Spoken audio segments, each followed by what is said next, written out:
Assalamualaikum warahmatullahi wabarakatuh. Kita jumpa lagi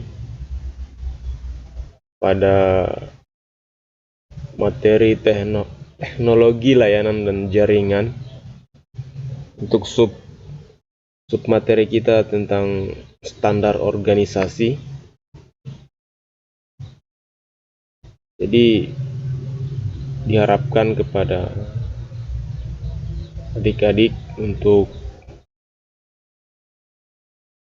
memahami materi ini, materi tentang standar organisasi yang akan kita pelajari pada kesempatan ini. Jadi sebelumnya sempat atau pernah kita singgung tentang materi standar organisasi ini.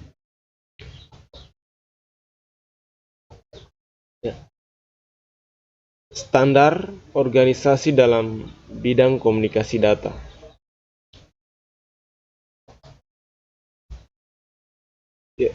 Jadi, standar suatu komunikasi diperlukan agar terdapat keseragaman, sehingga komunikasi memungkinkan untuk dilakukan.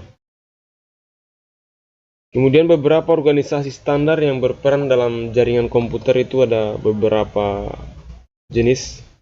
Yang pertama di sini adalah Internet Engineering Task Force atau IETF.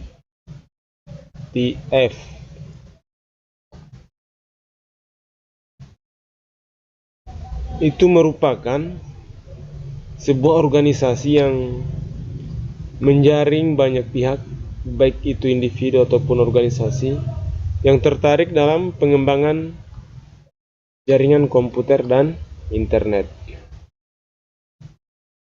Nah, kemudian bisa dilanjutkan sendiri ini, bahwa organisasi ini diatur oleh IASG dan diberi tugas untuk mempelajari masalah-masalah teknik yang terjadi dalam jaringan komputer dan internet, dan kemudian mengusulkan solusi dari masalah tersebut kepada IAB. Ya. Nah, kemudian ini logo dari IATF. Dan selanjutnya yang kedua adalah International Telecommunication Union atau disingkat dengan itu. Ya, silakan diperhatikan ini logonya, ya. Kemudian itu apa, ya?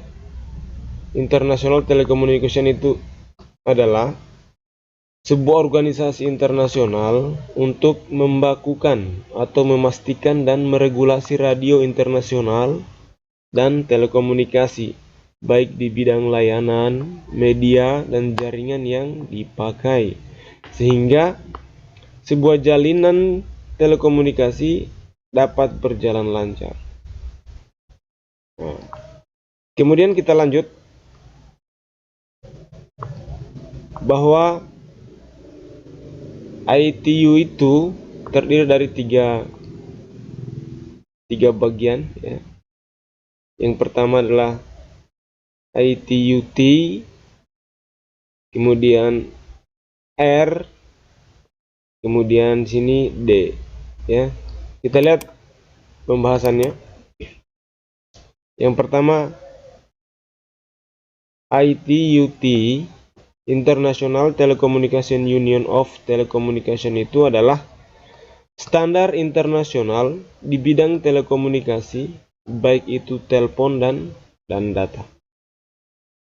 Nah, kemudian itu memiliki 4 anggota, yaitu pemerintahan, perusahaan, asosiasi, dan peraturan lembaga. Kemudian beberapa contoh dari standar ITUT ini, ya.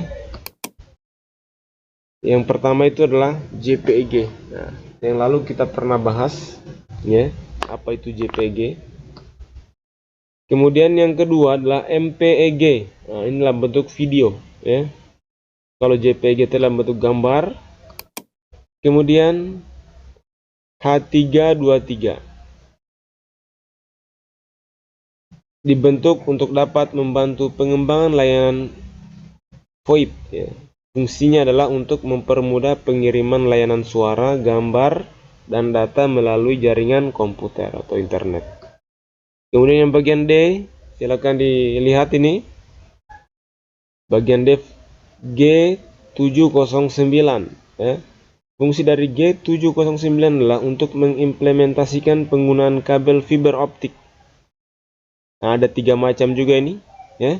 Yang pertama adalah mendefinisikan optik hierarki transportasi OTN. Kemudian yang kedua mendefinisikan fungsi dari overhead dalam mendukung multi-wavelength jaringan optik. Kemudian yang ketiga mendefinisikan kerangka struktur, bitrate, dan format untuk pemetaan sinyal klien. Kemudian ITUR itu apa ya? Perhatikan, International Telecommunication Union of Radio Communication. Merupakan salah satu standar internasional di bidang radio komunikasi.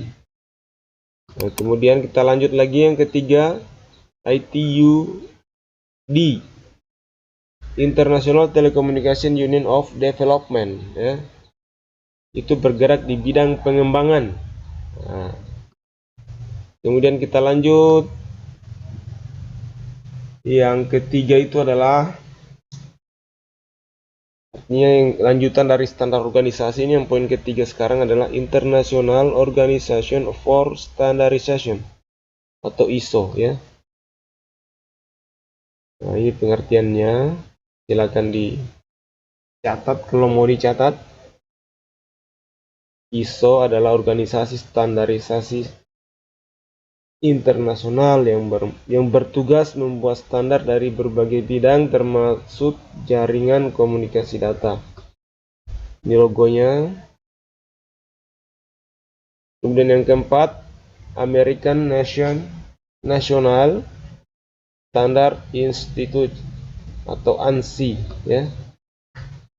Jadi lembaga ini mengawasi pembuatan dan penggunaan ribuan norma dan pedoman yang secara langsung berdampak bisnis di hampir setiap sektor.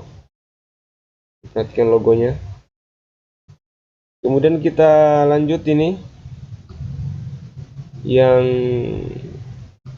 kelima yaitu Electronic Industries Association ya, atau AEA. Nah, itu nih logonya. Jadi ini merupakan perkumpulan ya atau asosiasi produsen perangkat komunikasi. Jadi ini bertanggung jawab untuk pengembangan dan perawatan standar industri, teman-teman ya. Kemudian yang ke-6 itu ada INSTI ya. Apa itu INSTI?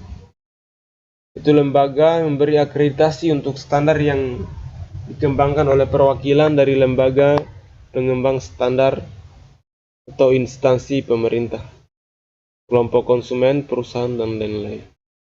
Kemudian ini bisa dilihat, ANSI juga memberi akreditasi bagi organisasi yang melaksanakan sertifikasi produk sesuai dengan persyaratan yang ditetapkan.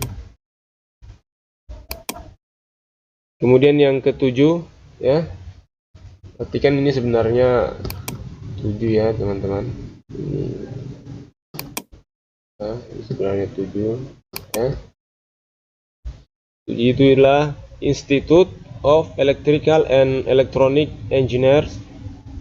Nah, itu adalah organisasi profesi yang membuat berbagai standar termasuk dalam bidang jaringan komunikasi data. Nah, kemudian itu yang dapat saya sampaikan pada kesempatan ini. Mudah-mudahan dapat bermanfaat, bisa dipahami. Sekian dan terima kasih. Assalamualaikum warahmatullahi wabarakatuh.